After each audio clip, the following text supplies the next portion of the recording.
Good afternoon, and welcome to the 43rd CALLERLAB Convention in Norfolk, Virginia.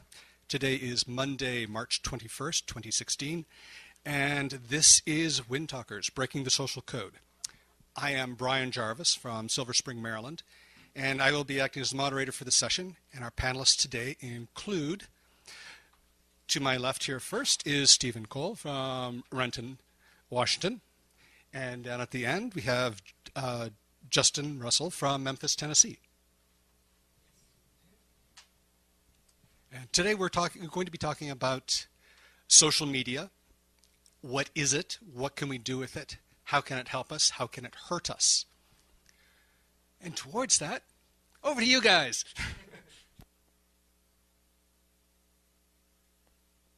I'm going to stand up.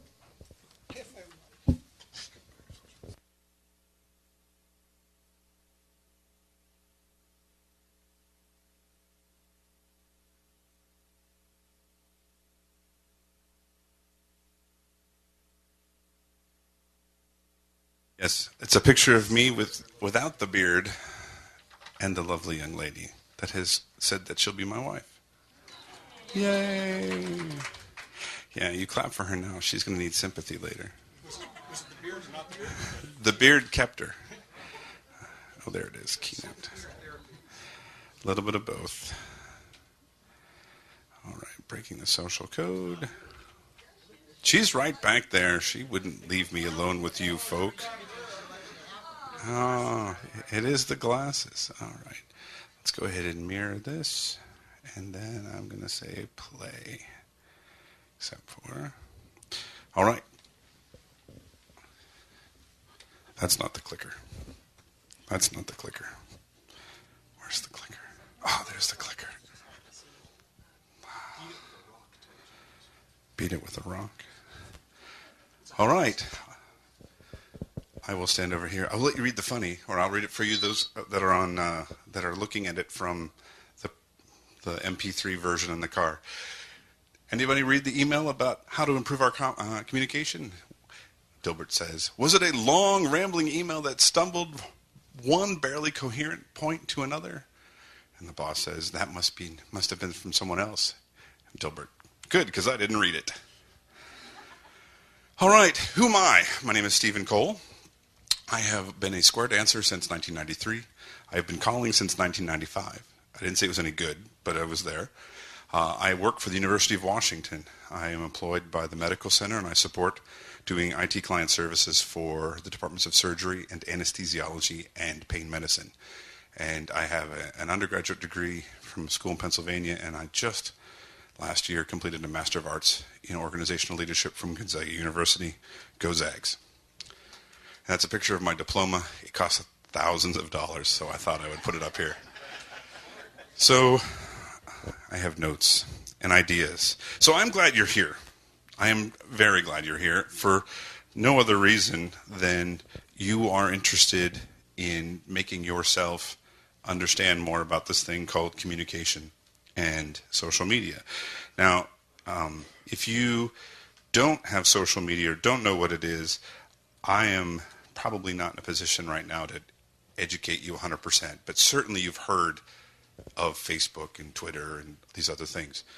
And those are all in my handout. But the best thing that you have is what you brought with you today, and that is your mind. Because in your mind, you have an idea that can change the world. It's your idea, and unless you share it with somebody, unless you share that idea and it gets out there, it will go nowhere, and it will die a slow, painful death. And you will watch other people's mediocre ideas take flight, and you'll just be bitter. And why do that? Right? Why be angry and watch something else? But you have to let your idea flow, and that, the power of the idea, is what can change the world. And that's, to me, what social media is all about. Now, what is social media, and who are we talking to? Well, there are 4 generations in the workforce right now, almost 5. Some of the millennials are entering the workforce, but we start with traditionalists. We call them, well, the silent generation, the greatest generation. We have the baby boomers, Generation X, of which I am one. Generation Y. Now, past that we have millennials, but we're not going to worry about those too much right this second. He's here. So, traditionalists, born For the record, Justin is gesticulating wildly. Yeah, for the record. Traditionalists were born before 1945. Now, there used to be a date in there at the beginning, but now we're just saying, hey, we trust that you were born before 1945. They're known as the silent generation, sometimes the greatest greatest generation. They are a politically conservative group, has lived through some trying times. Now, trying times. A World War, Korean War, Vietnam War, disco. Oh, Lord have mercy. They've lived through everything from putting a man on the moon to, well, back to disco again, Watergate, scandals therein, their parents, and maybe them, they remember the Great Depression. There's a lot there that they've lived through. They expect, it says expects, it should be expect minimal pampering. This is a generation that says, suck it up, move on. Baby boomers. Now, what we don't know about baby boomers is that there are actually two groups of boomers. And I didn't know about this until I started doing some of my research. The traditionalists, which is not the same as traditional generation, but the traditionalists were born 1946 to 1954. And then there's Generation Jones, unlike our esteemed chairman. Now, the baby boomers, the traditionalists, are generally described as experimental, free-spirited, and social cause-oriented. Now, what does that mean? Who knows? Oh, wait, I have notes.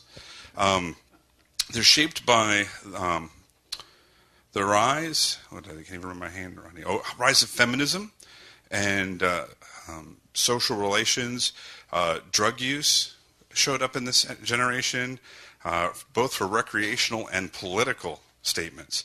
And they were dealing with political assassinations and civil rights movements that seemed to make the world like it was broken and needed to be recreated.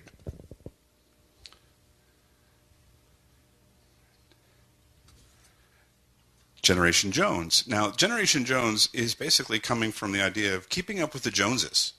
And this was that material girl, Madonna kind of thing, where you got to keep going, I need more, want more, got to have more, want more. And this basically says the attitudes are influenced by 1960s idealism, but are largely impatient with it, and much more influenced by the pragmatism of the 1980s, and they want to get ahead. Generation X, home for me. Deeply affected by the lack of social and economic uncertainty in their childhoods, caused by historically high divorce rates, and mass downsizing by companies. Generation Y, much more pragmatic, much more involved with their communities, much more the, hey, let's just make the world a better place. So, what does all this mean? Why do we care? Let's go back and take a look at traditionalists, the traditional generation. Whoops, I want this one. Who are these people? What happened? World War II happened. What happens in World War II? Men go off to fight. Women do what? They get to go to work. They get to leave the home and celebrate their independence. What happens when the men come home? They say women go back home. What do the women do? They get angry. They get very angry, in general, not all, in general. And who do they take that anger out on? Their children. So they have a captive audience. Children. I could do this. I'm just as good as any man. She's right. She's totally right. Nothing wrong with that at all, but totally right. So what happens? Baby boomers grow up listening to their parents, their mom, and this rise of feminism and the counterculture stuff is basically them protecting their mothers. They're saying, listen, you hurt my mom by making her taking away the one thing that she had going for her that was like this new, fun, exciting thing. So we're going to fight back for that and fight for that. Now, an interesting thing happens at this time. Baby boomers, women start to enter the workforce en masse, big time. They work really, really hard. And suddenly single family homes now have two incomes. We see the rise of inflation And so the need to have those two jobs so that you can have whatever their parents had, and that includes a vacation house, a second car, they have their home, they want to put their kids through college, and so they're both working full time, and what happens to their kids? Daycare. I didn't have daycare. When I was a kid, I was a latchkey kid. Latchkey kids. So I go home after school, I let myself in, then I let my brother and sister in, I take care of myself, mom and dad get home, they're from work, they're tired, we have some dinner, we're all exhausted, we basically are left to our own devices, we get to play, and we want to be left alone.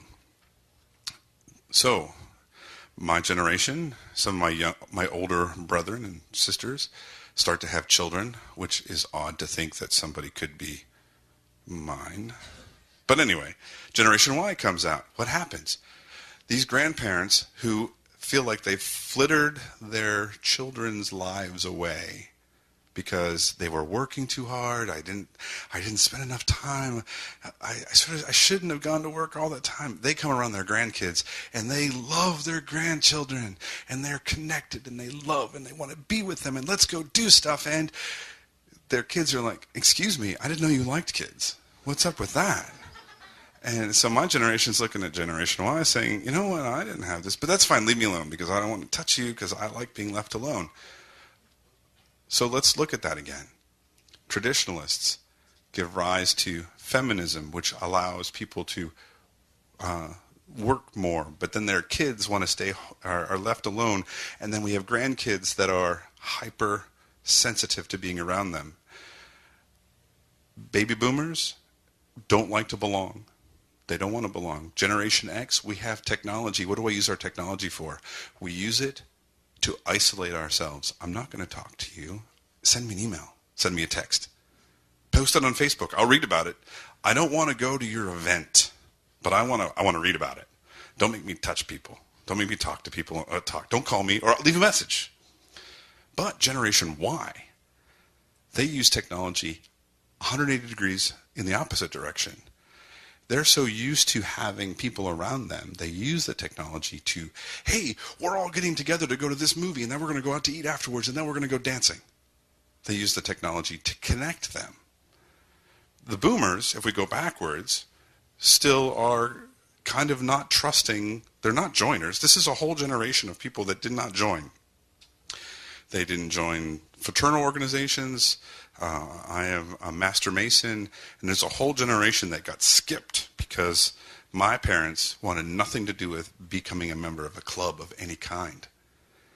So they don't trust technology because they don't trust in general the idea that we have this institutionalized thing that can't be trusted.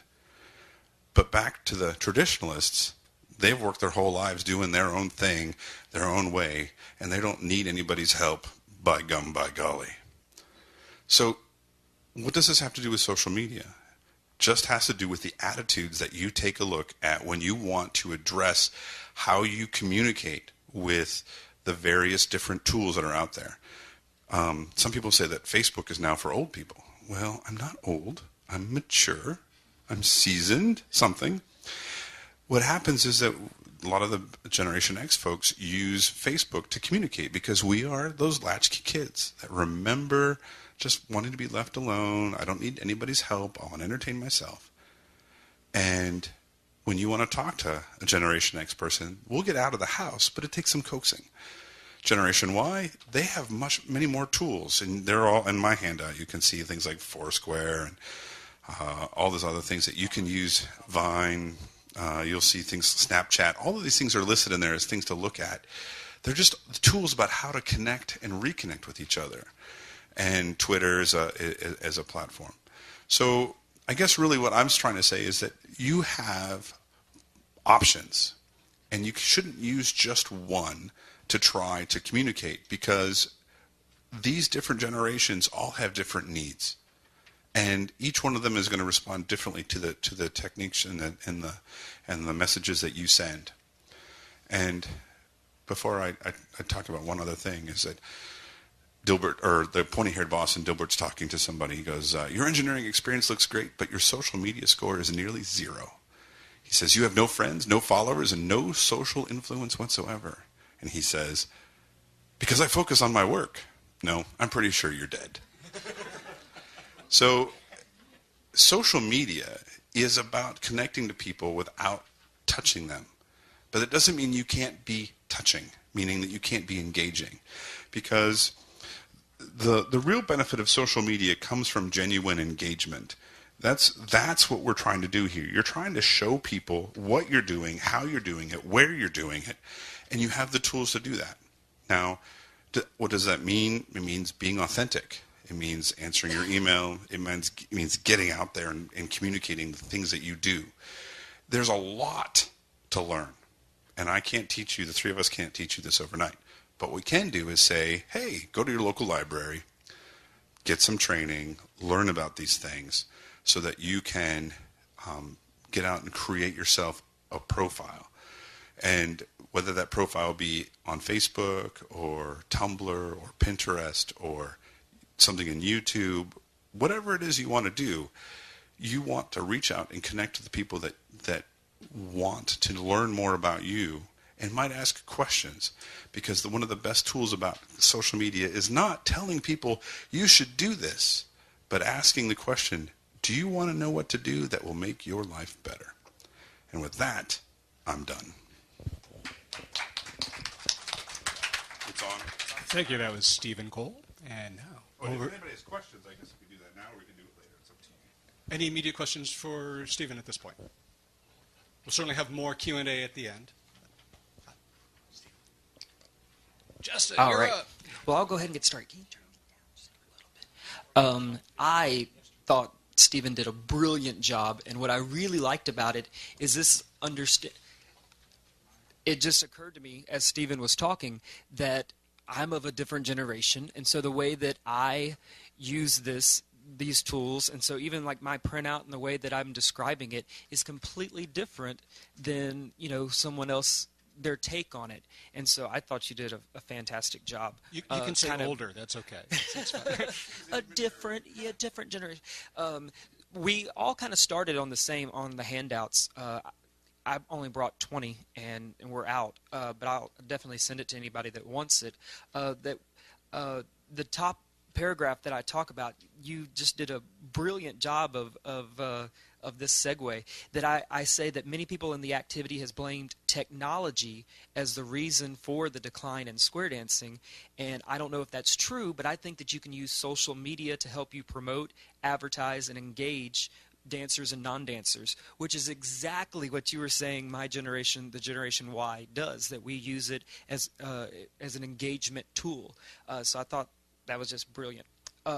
I go in and I talk about the different things, the emails, which is kind of a direct A to B. The forums, which is, there's one person in charge, they write something, it kind of goes down, and it kind of goes from top to bottom.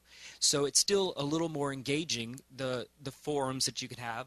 And we have some of those, the SD callers, and we have different forums.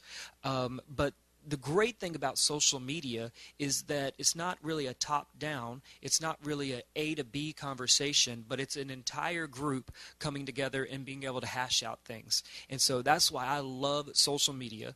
And I think Facebook is probably the best tool. I did a rough count at the very beginning. There's like 25 people in here. How many are already on Facebook?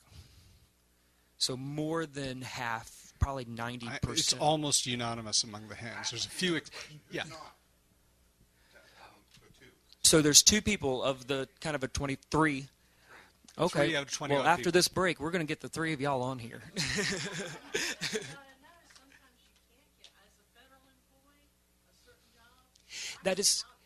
That is true, and she's saying that because of her job, because she's a federal employee, that she can't. And my brother, he's in pharmacy school, or he's a pharmacist. The company he works for, he does not have a Facebook page. So yes, it's probably not for everybody. There's a question. Another question might be, how many of you are? We should get this. Yeah. Okay. How many of you are proficient on? Oh, that's a good one. Of the 25 people that are here, how many are proficient at Facebook? 1, 2, 3, 4, 5, 6. So we're probably about half on that one. Okay. I'm a caller, so I always exaggerate numbers. You think that's half? Okay, so there's room for growth for everybody. I think Stephen did a really good job of kind of breaking down all the different types. I mainly just focus on Facebook and YouTube because I think that the most people are using those. Kind of flipping through, I think everybody should start with a Facebook page if your job will let you. But then after you get that Facebook page, you can't just let it sit there. There's got to be more to it. And so I kind of brought some different things that we've done on not only just my personal Facebook page, but also my club, which is Top Spinners Memphis. And so even after you get that that Facebook page put up there, you have to keep content on there, and you got to keep updating it. And so I kind of go down on the top 10 things that I think we should be doing. The first one is to have a plan. Who are you going to be marketing to? Is it going to be current dancers where you're saying there's this advanced weekend or this plus weekend? Obviously, non-dancers, they wouldn't even understand the language. What do you mean plus? What do you mean advanced and rounds? So is that your target audience, or are you trying to target non-dancers? So you kind of want to have that start. And you can target more than one, but just make sure that you're focused on who your target wants to be, and kind of drill down just to that one in that specific. I just want to interject two things. One is when you do Facebook, you have the ability to create your own page that is for your personal enjoyment. Your friends, your close friends are going to say, I want to be your friend. And then they get to see your stuff. When I was teaching, my students would be like, I want to be your friend. I'm like, I don't want to know what you're doing over the weekend because you're calling it, I don't really feel good. Funny, I see a photo of you wearing a lampshade. I know why you don't feel good. So an option, and the better option to that, is to create your own, there's basically the equivalent of a fan page, or I think it's called a fan page now. And a fan page is almost identical to your normal personal page with two exceptions. One is you don't have to approve anybody to be a fan of yours. They can just like your page and you're in, and they get to see your updates. And those updates are what you choose for them to be. So if you decide, I'm going to put my photos of my trip to Cabo on my personal Facebook page, and my Square Dance friends aren't friends there, then, or whoever it is, your friends will see those pictures. Your fan page, you don't have to approve it, and they're not going to see your personal things. The other is that if you use your favorite search engine, whether it be Google, friends don't let friends Bing. But if you use Bing, that's okay. Or Yahoo, if you're one of the 3 people that still use Yahoo, maybe those 3, never mind. They will show up, your fan pages will show up in search results, whereas your personal page usually will not. So that's just what I wanted to add real quick. Roy. All right, let's get Roy. Got it. Okay, I'm a little confused. I have 2 Facebook pages. I have a personal one and a professional one, but I'm very lax about doing anything with them. I'm starting to get better. But this fan page, so now if I create a fan page and post something, who sees it? Anybody that can search for you can see it, and the people. Sorry, you're on the mic. So anybody that searches for you, and the people that have already put on the like thing, they said, I like your page, they will see it.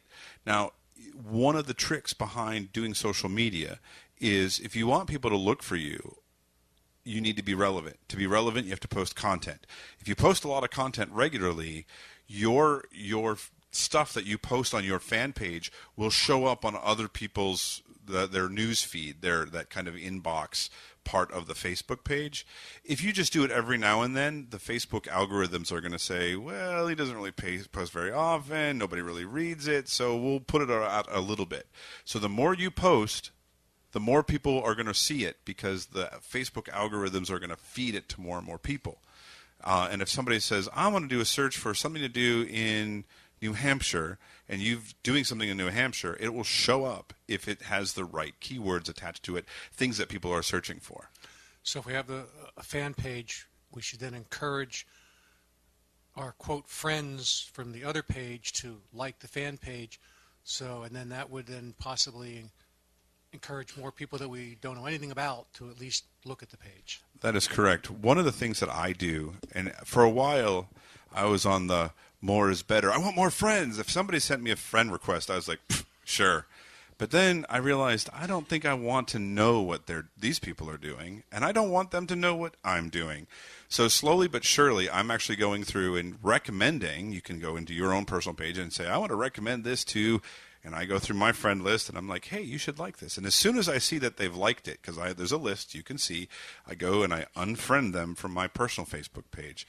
Because I don't mind that they know some things, and I tend not to put a lot of stuff out there on Facebook that is going to embarrass me. Because there was a thing in the news about the White Sox player that took his kid to every game and in the locker room. And one of the other players was like, well, that means I have to watch my mouth all the time. And I'm thinking, yeah, I always act as if my 6-year-old son can hear me. I do not walk around and be one person one day and a different person the next, because I want to be authentic. I want to be real, and I want to be who I am. And I never want to be embarrassing to anybody. So I tend not to post crazy things on Facebook, but maybe I'm the only one. I don't know. Maybe there's just of us in this room. I don't know. Maybe we're the only ones. So when you post things, you want to be careful who's going to see stuff. And you can look at privacy things, and there's tons of books online. There's tons of resources to look at as far as what to post, and how to make them private. But the best way to do it is to put your professional stuff on your professional page. That's actually funny, because I believe the complete opposite as far as having a fan page versus having a personal page. And it just seems to me that in the square dance activity, so much of what we do is we say it's friendship set to music. And so it's all about friendship. It's all about having that.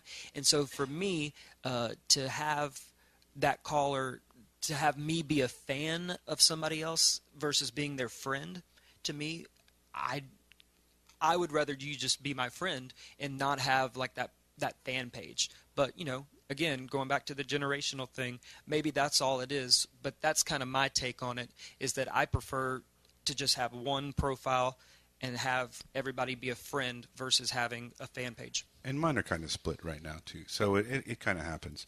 But I also have a blog. But the blog has something totally different. So I am in the process of working on becoming an accredited caller coach, and there's a lot of work to do before you get to the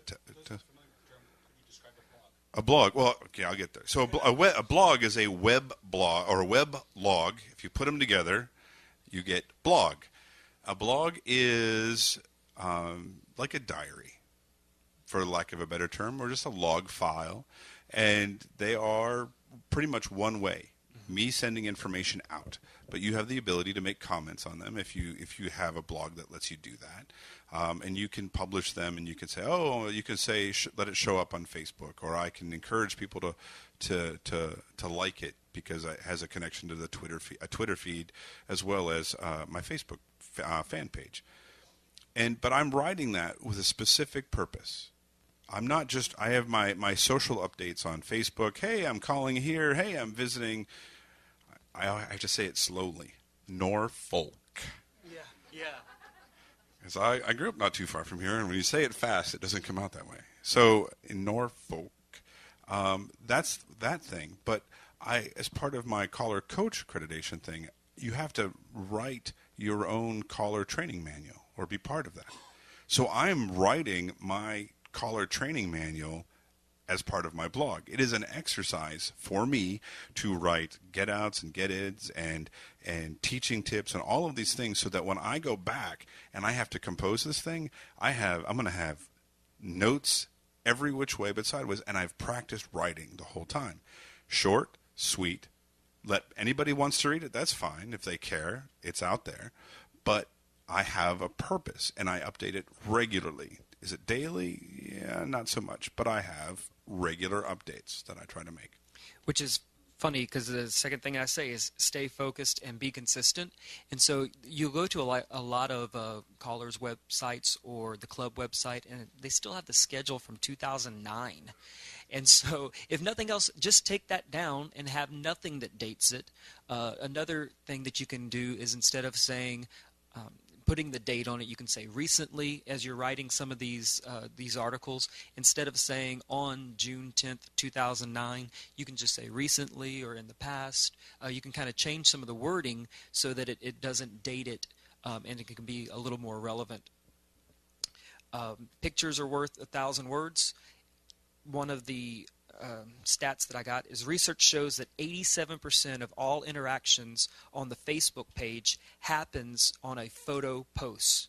So it's not just you saying, I showed up at CALLERLAB, but it's you taking a picture next to somebody and saying, we're having a great time, we're at CALLERLAB.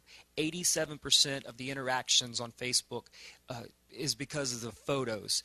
The next one just says to compare posts with links. So if you say, I am at CALLERLAB, and you put the website, callerlab.org, as a link, that only gets 4% interaction. So having those photos makes a huge difference, whether it's on your personal page or on your fan page or your club page.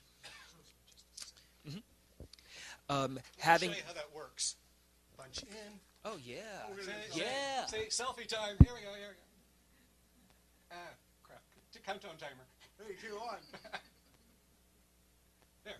All Just took a photo. Only took a moment.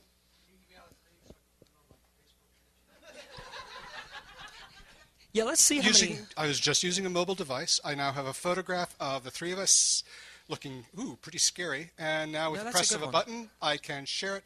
Let's send it to Instagram. There, I can crop and edit it. You got to tag me, though.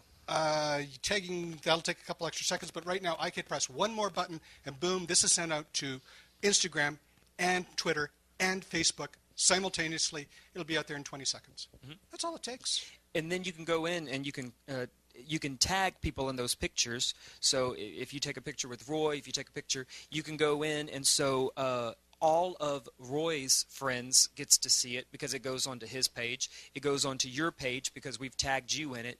And so that one photo can go to all of his friends, all of my friends, all of Brian's friends in a matter of minutes, in a matter of seconds, and then they get to see it, as they scroll along. So it can quickly explode. And we'll see how many likes we get by the end. That's true. It helps. So I got we're one not of going to those. get a lot. That picture's not going to get too many likes then, right? This photo might actually scare off some of my followers, but okay, we're gorgeous anyway. It's authentic, right? Right. Spur of the moment. I always say start off slow. You're running a marathon. Please do not go out and get a Tumblr and a Snapchat and an Instagram all today. Just start off with one and, just kind of keep it posted, keep it updated. Is this your Facebook page? This is his. Okay. And you have, how many friends do you have? 2. No, that's not true. I think I've got somewhere around 1,000 followers on Facebook. And then... This is the one I just took today of my view out the window. And how many, scroll down just a second though. So already there's 11, 12, so 13 likes. There's already a comment on there. And Lawrence Johnston, who's in the building somewhere. Yay. Sorry, Lawrence Johnston. I think Lawrence is here. I thought I saw him, but maybe not. The Norfolk Navy Yard, birthplace of the CSS Virginia. Oh, maybe I saw Barry Johnson. Maybe I didn't see him. Yeah. No, actually, Lawrence posted just yesterday. He was doing a dance with Scott Byers, or Scott Byers was there. So he's probably still in California. Gotcha. And like I even said, look, here's where I am. I said I'm checking in, and I'm in Norfolk. Yes, a little exaggeration. And then I actually have, what does this say? Agents of change. Nothing like being under pressure. Under pressure. Why is it not? So while you're pulling that up, one of the things is that we always, all the flyers that we do for the beginners, whether it's an anniversary flyer, we post those. You can then tag yourself. You can share it with your friends. You can put a link to your website on there. The links only get 4%. The pictures help the most. So these aren't putting the flyer on your page isn't the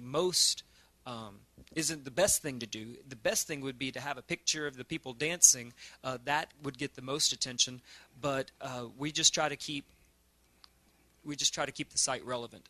And the other thing that we do is that a lot of newspapers are now going digital, and it's pretty. Now, see, that's not a bad picture. Well, it's good of him and him. Tagged with our names and our location. Oh, so I was just going to finish wrapping up on. So we just got one like. Who was it? Oh, Laura, who's sitting right in the back. Say hi, Laura. She likes our photo. So you can put. So I cut out some of these articles that we put in the local newspaper, just as small publicity. But then you can do this, and you can put it on your site. And the great thing is that only the people that get the newspaper in the mail or in the how do you get newspapers? They just show up on your front door. But that's the only way that people would be able to see it if it was in the newspaper. Yeah. Mary Ellen Cote has already said that she likes us. Oh, thank you, Mary Ellen. Oh, look at that. Oh, there it is. I hear the voice, but there's a light in my eyes.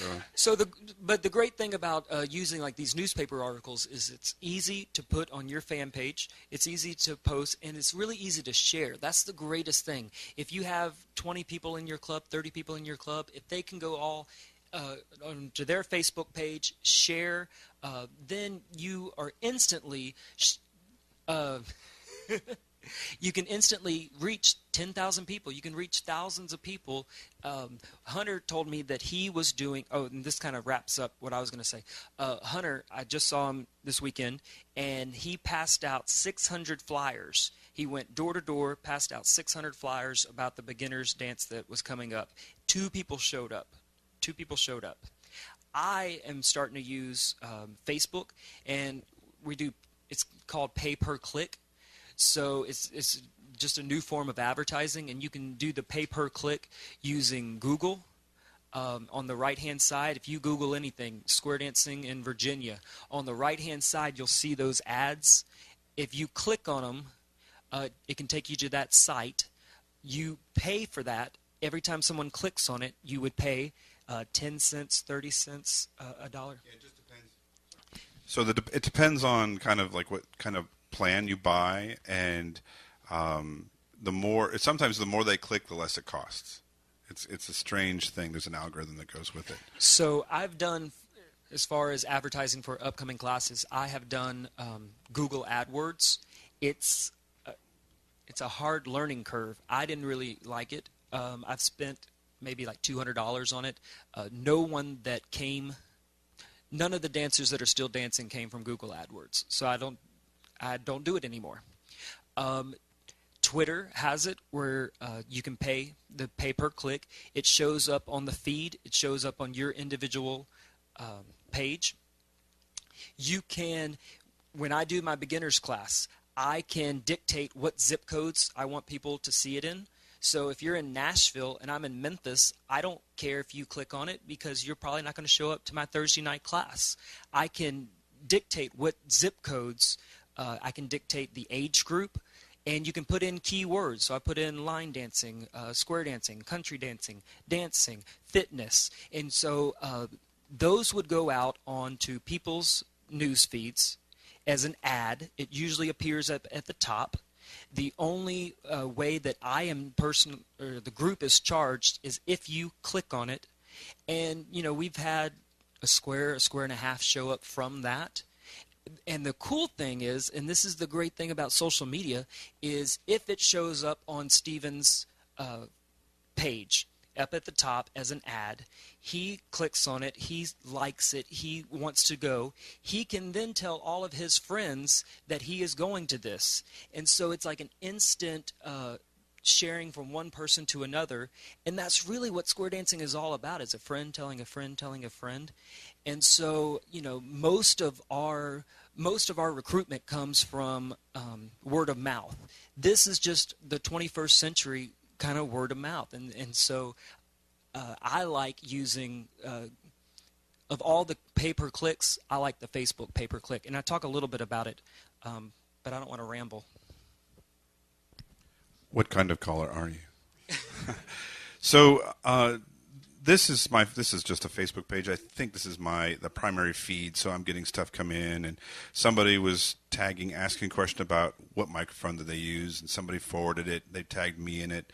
A guy I know, he goes by Spider now, but Dennis, myself, Hard and Easy Square Dance. Jack Harden is a friend of mine. This is his club, Hard and Easy. It's much more hardened than it is easy. And my friends, but over here on the right-hand side, I have a couple things that are going on, trends, news things that are happening, and for whatever reason, I'm not getting any ads right now, but you'll see that happening now, I have Agents of Change, and it's on my events list, and it was just added because I liked one of the existing events, or I think I was invited to attend, and then it shows up on my calendar, and people see where I am. And it can be a very scary thing to put yourself out there and say where you are and things that you're going to do. And one of the things that we talked about, this morning, Dennis, I know he was here. Dennis was talking about privacy and security. And there's a lot of reasons that he just scratched the surface on as far as how to keep your personal stuff, personal and private stuff private. I tend not to like to advertise, hey, I'm out of town for 3 days. But I have somebody watching my house, so I just keep talking. So I'll show you before I'm done. I'll show you my personal website, and in my there are a couple things in my little handout. The very first page, I say that not only do you need to update your content, but you are your brand. Pepsi's a brand, Coke's a brand, Pizza Hut's a brand. You are a brand, and you need to protect it. But not only do you need to protect it, you need to invest in it.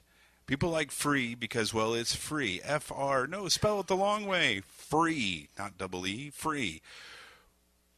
So, if you bought your last pair of glasses in the Eisenhower administration, buy some new frames. Gentlemen, because ladies, there are no rules for ladies' fashion. Gentlemen, your socks should match either your pants or your shoes. White socks with black pants and white shoes or black shoes, don't do it. Makes me nervous. Get a little uncomfortable. Get a haircut. Oh wait, that was a note to myself. So pay for a good haircut. Get a publicity photo. I've gone to gigs where the person that showed up to call was not the picture of the person that I saw. That was a great picture from 1978. That person is not that person anymore. You celebrate your life. Celebrate who you are today. Great that you were like 100 pounds lighter. Okay, great that I was 100 pounds lighter back then, or 50. So, still celebrate who you are. Be authentic.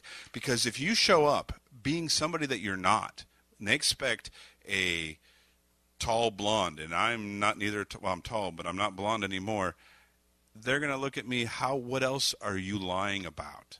Where's your credibility? Where's your authenticity? Let's see, something else about, read. Study this stuff. Go online. You can lurk.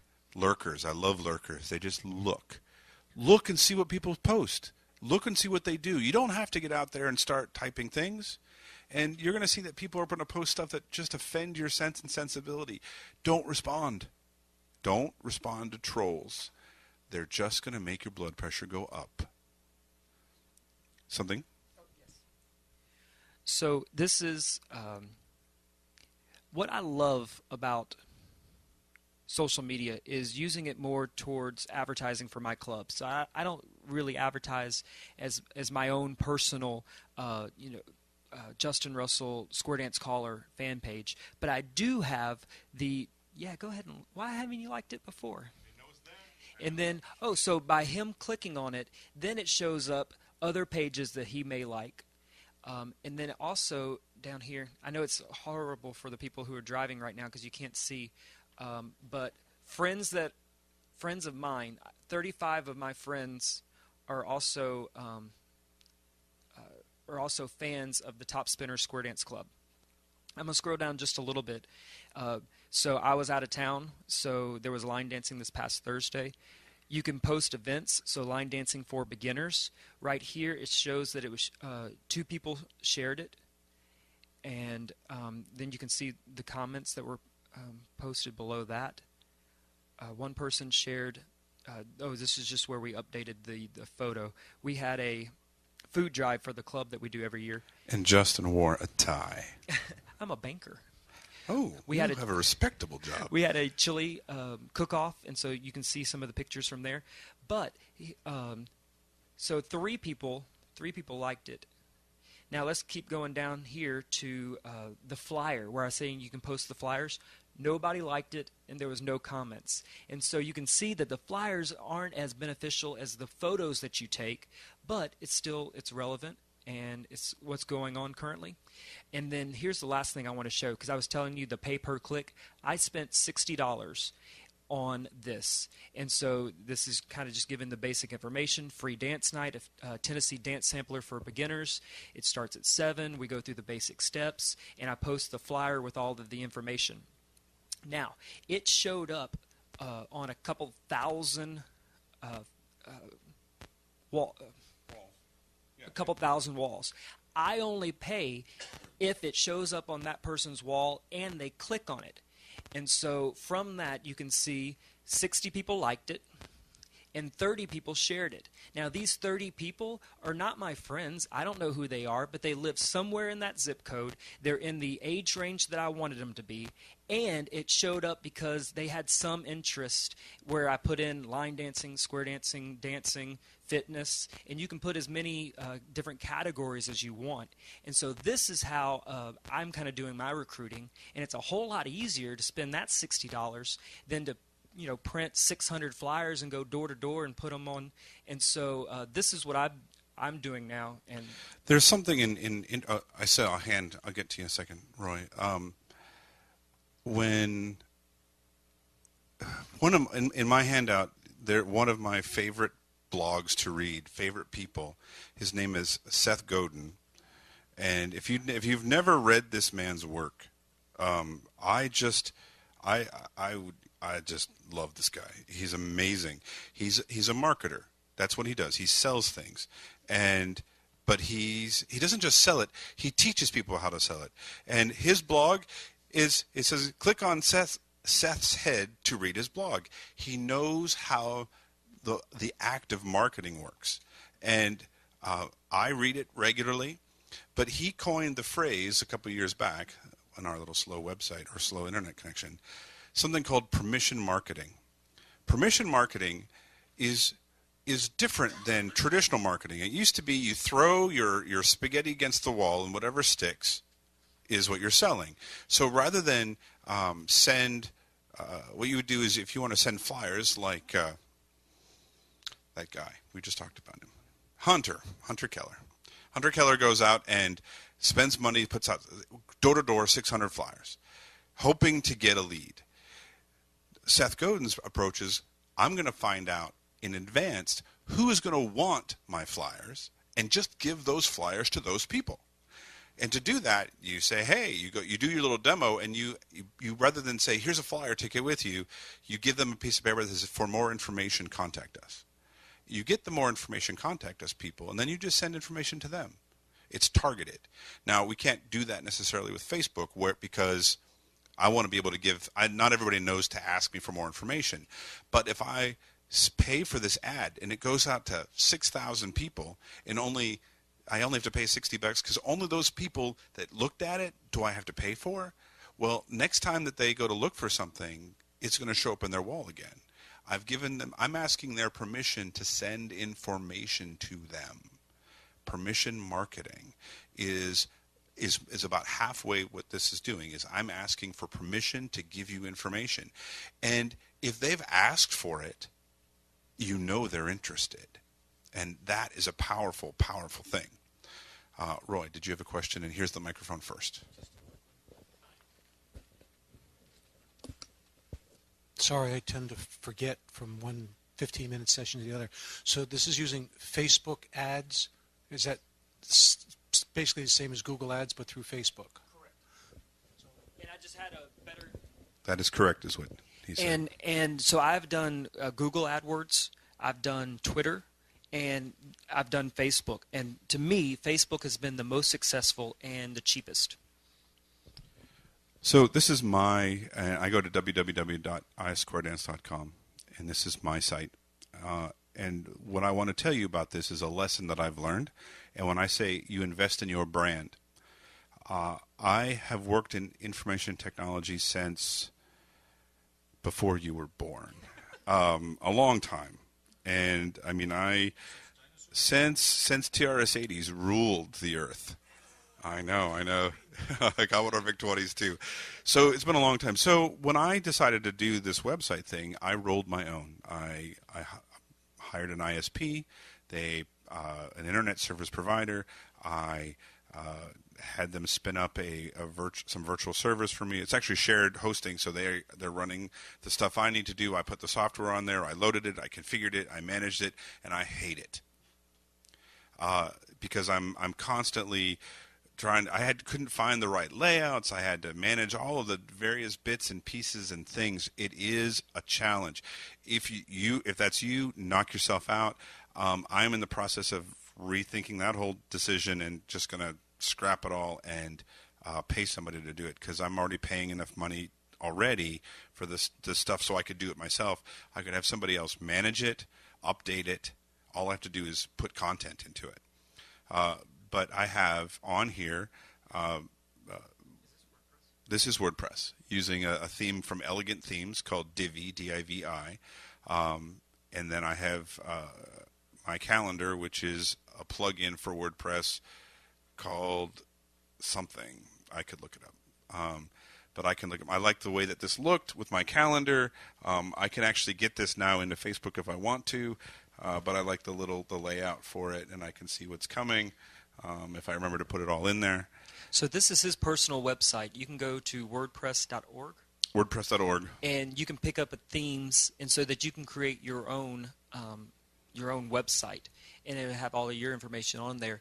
The great thing is that some of these are you just plug it in, so even an idiot can do it. I don't consider myself to be very computer savvy, which is ironic considering my generation, and we're supposed to be. But yes, so you could just put in your information here.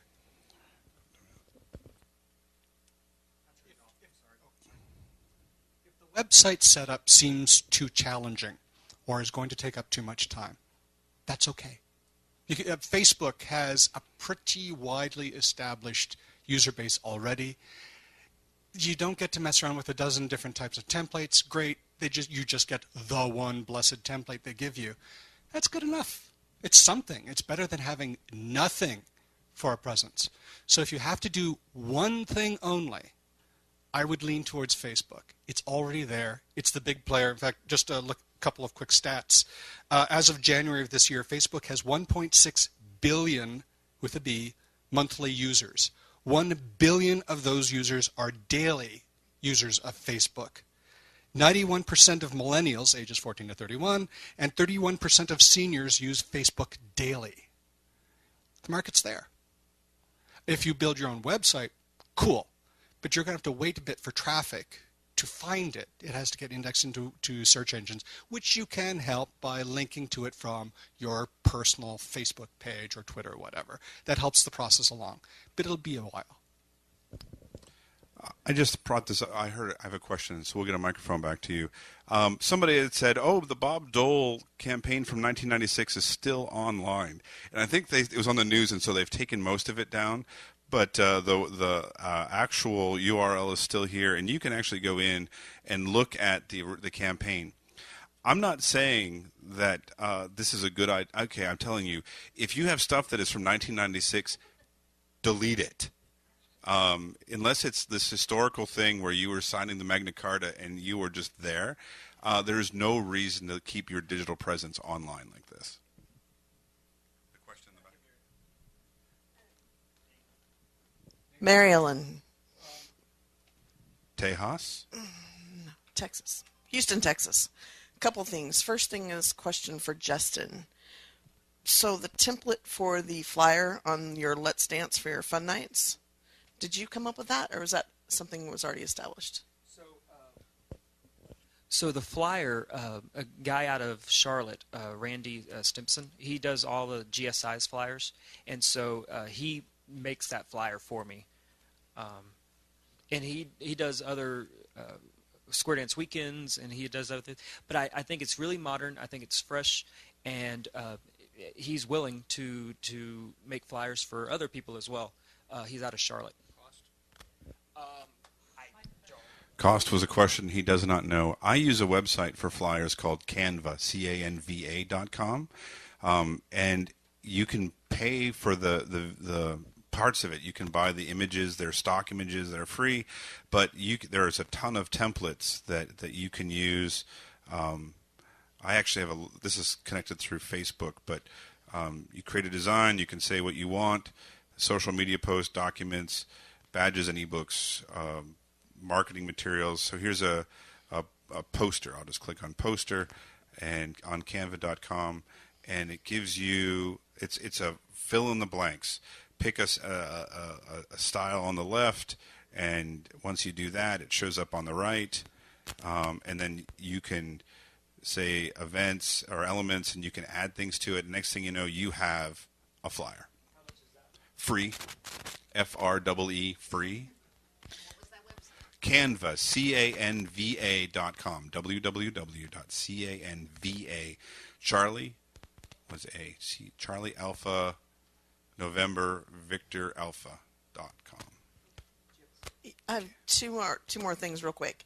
Justin, is that a caller-led club, or is it? Yeah, it's Okay, because we're talking about doing a caller-led club in our market. And then the other thing is, this is going to be a shameless, since my husband's not here to plug. We're trying to get Do-si-do.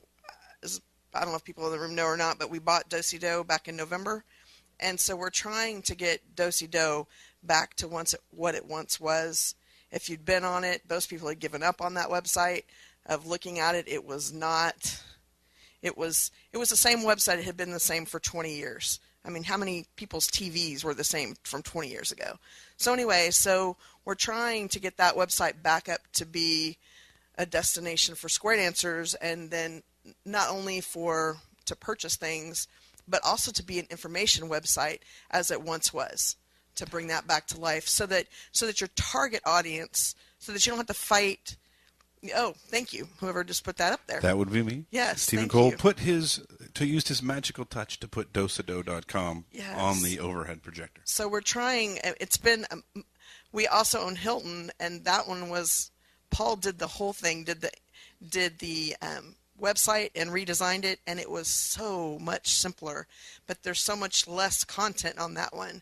Now this one, he's hired it out, and it's going much slower than he'd ever thought. But we're working on that, because we want the square dance community to have a place to go just for square dancing, to help you reach out to the general public again and get to where we need to be. So anyway, sorry, shameless plug. So we got two questions.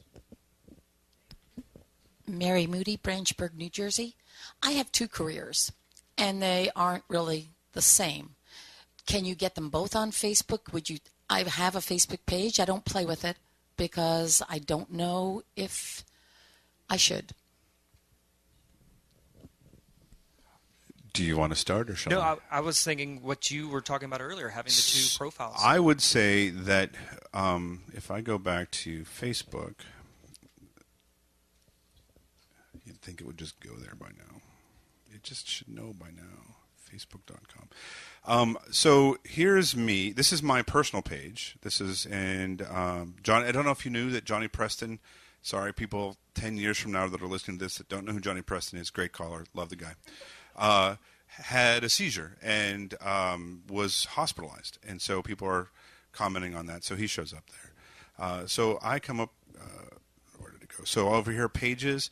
I have Stephen J. Cole, Square Dance Caller, and I created this little banner as a test with the Canva, that Canva website place. So it just created some stuff. Any more fun than be outlawed? I wasn't ready for my my name title to be in the middle there, so I have to redo that. But this is, again, this is a searchable page. If somebody searches for me, Stephen J. Cole, I've never done this, and I'm a little nervous. If I type Stephen Cole, I'm going to put it down for a second. Everybody should Google themselves at least once. You should Google yourself just to make sure if something is not put out there, you're connected with something you don't want to. When I Googled myself, I was shocked to find how many Brian Jarvises are out there on the planet. And in fact, how many share a middle initial with me. And that explains why I get so much email that is completely unrelated to me. Well, so you'll see that Vic Cedar's website profile comes up first. Facebook.com, Stephen.Cole.Caller. Once you have 100 people that like your page, you're allowed to give yourself a vanity URL. A vanity meaning it's not just a big bunch of numbers, but it's not my personal page. It searches, it indexes my fan page, and I'm listed there twice. And I have my Google Calendar is what feeds my own personal calendar, so it shows up as well. And then this very, I will say, embarrassing video. It's not super embarrassing. I taught at the Renton Technical College, and I was asked by the ESL folk, the English for as a second language, if I would do a square dance for them to help them learn the language. And it was, they basically recorded it and did a photo montage, and it's fun. But notice this shows up when people search for me. So if you have never done a website and you want to do a website, you can have as many as you want, but you can only have one identity. You have to log in as yourself as one person. It's part of the Facebook terms of service. They don't want you to be 3 different people. Now, they're relaxing that for some people that are at risk populations. If you're at risk at being harassed for whatever reason, then you can create a separate profile for yourself. But usually they want one login for everybody because you can use that login for other services. So I would say a Facebook fan page for your product, and they'll ask you, they'll say, what is this for? And they will help target things because they want you to buy their advertising. This is about money. They want you to use their service because if they look at their sites, well, they might sell something for you or they might get you to buy something else. So set up a fan page for whatever it is that you want to do. Your clubs, your business, yourself. If you want to be somewhat isolated and you don't want people to see your pictures of Cabo, great. I will tell you that I have a lot of very diverse friends. It's funny because I like to say to people, I don't have black friends, I don't have gay friends, I don't have Indian friends, I have friends. But Facebook seems to think that I might be interested in things that maybe would augment my breast size. I don't know. It's just like, because they recognize that I have these friends that obviously buying these services. So if you don't want to see that, you might not want to be there. You know what I mean? Have a fan page. But if you don't care, it's up to you. So I know you've been at McAtee from the Washington, D.C. area. You've been talking about this in Facebook, the predominantly recommended venue, and most of us are familiar with that. I am in the group of dinosaurs that if you could briefly talk about the differences between Twitter and Instagram and or the advantages or disadvantages of those, because I know nothing about either of those two. Twitter. I got your handouts, but Twitter is a very small message-based broadcast system. That is to say, you've got a Twitter account, you can write updates that are up to 140 characters long. You think, what can you do with 140 characters? Well, actually quite a bit. As an old English teacher used to say, any moron can write a novel. It takes skill to write a short story. So Twitter with 140 character enforcement, yeah, you've got to know the core of your message and be very brief about it. Now, you have your Twitter account, you can make all these little updates, and people will subscribe to your Twitter feed. So when they go to their read mode, they will see all the tweets from those that they are intentionally following. You cannot force your tweet into their feed. They have to subscribe to you. One step up from that, I consider to be, in terms of messaging, is Facebook, in that you can write arbitrarily large messages. But most people don't. It's going to be a couple of sentences, a couple of paragraphs, because attention spans on social media are fairly short. If you write a long, rambling email like the Dilbert cartoon we saw at the beginning, people are going to read the first 3 lines and then fall asleep, or worse yet, they click the screen and go somewhere else. Hit them with a photo, hit them with a couple sentences, and you're golden. If you want something larger than that, you might skip up to blogging. If I'm doing long form writing where I want to write an essay of several thousand words, that's my only viable platform. Again, people will subscribe if they care to. Instagram is photo-based. Same with Tumblr. It's centered around the photograph. You don't just put in text. No. There's going to be a photo, and then you may caption it if you wish, and then add extra hashtags to narrow down the search pattern. Yep. Here we go. This is an example on the screen right now of Twitter. So right now we see up at the top, trending hashtag square dancing. You can include the hashtags. They help the search engine find your tweet. You can, in a single word, describe what the tweet's about. And you can have multiple hashtags. This example right here, the school is hosting its first ever dance, hashtag LETU, which I'm going to guess is the institution, hashtag making history, hashtag square dancing. It's just a short form of declaring the intent of the message. So it makes it easier for indexing. So all the hashtag is you can type whatever you want to do. You put a #, and then whatever you want it to be. So in this case, we're doing square dancing. It can be relevant. In this case, square dancing. CALLERLAB, so here's a photo. So Rick Hampton. Oh, look, there's Rick. Sorry. And then some of them are not as relevant. So hashtag square dancing. Sometimes you'll get people who are going line dancing, and they're just putting hashtag square dancing. So they're not all relevant as you kind of scroll through. Some of them are. In this case, we're just talking about CALLERLAB. But those, it makes it searchable. And so you can do hashtag old dogs new tricks, which is not a relevant hashtag, or you can do, in this case, like hashtag square dancing. Of course, forward, retweet. Yeah, you can forward existing messages. So here we have this thing I can reply. Here's one that Brian Jarvis made in 2013. It's from this hashtag CALLERLAB, and if I wanted to, I could be like reply, and it has the @ in front of his username. So that means @Brian. I want to send a note to him, and I'm going to say. He types furiously, "Here we go again!" ! And he hits tweet, and voila, it is sent off. It appears in my feed, and I will also get a ping that he sent it. He also has several options here. Besides the reply button is a retweet button where he could either quote my tweet or simply repeat it verbatim on his own timeline to share effectively, like a Facebook share. So I'm going to go ahead and do that. And boom. And I could add a comment if I want, but I don't care. And then beside that is a heart button. That's the like button. Just like on Facebook, you can like a particular thing. And then there's other options depending on your software that allows you to block or report a tweet or a user if they're being especially offensive, or take a copy of the link for sharing in other media. We are down to like the last 60 seconds or so. So any other questions, anything new that we should want to touch on? Did we get you? Did we cover your things? There was something. So Twitter is a microblog. It's like your big blog, but you get 140 characters. So, and people post stuff all the time, and you can add photos. There was a second question, though, wasn't there? Instagram. Let me throw that up real quick. Okay. Just while he's working on that, I will just point out that photograph that we took here in front of you and posted. Currently has 17 likes on Facebook. 1, 2, 3, 4, 5, 6, 7. Only 8 of those are actual friends of mine on Facebook.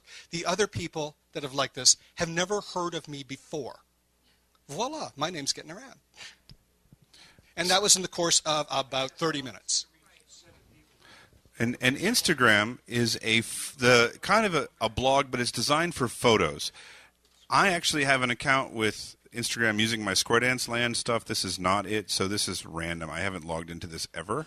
So I don't even know who these people are. But the idea is that you can show photos. It's and for lack of a better term, oh, my friend Michelle. So she's a dog person.